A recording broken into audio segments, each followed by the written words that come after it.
সবার স্বপ্ন থাকে নিজেকে ভাইরাল দেখতে, কিন্তু তোমরা কি জানো একজন কন্টেন্ট ক্রিয়েটারের আসল সারাদিনটা কেমন কাটে? সে যদি আবার হাউসওয়াইফ হয়।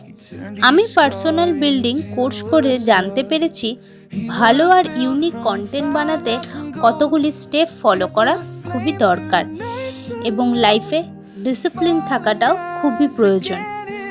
প্রথম স্টেপ, আর্লি মর্নিং উঠে মর্নিং ওয়াক, যোগা আর মেডিটেশন করা দরকার, যা আমাদের মধ্যে নতুন করে এনার্জি আনে আর মাইন্ডকে আরও অ্যাক্টিভ করতে সাহায্য করে।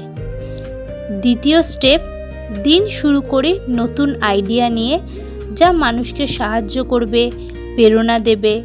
তৃতীয় স্টেপ, চেষ্টা করি ভিডিও, রিল, পোস্ট, পডকাস্ট ক্রিয়েটটা কনস্ট্যান্টলি করতে পারা এবং প্রতিটি ফলোয়ারকে কানেক্ট করা।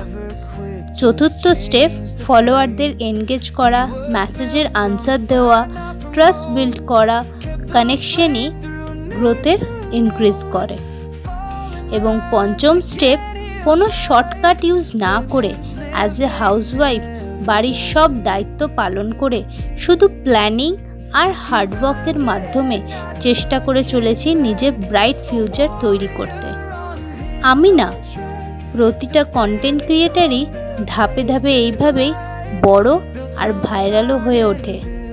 যদি তোমরাও সব স্টেপ ফলো করে একজন সফল ক্রিয়েটার হতে চাও আর ইনকাম করতে চাও, তাহলে আজ থেকেই শুরু করো আমার সাথে।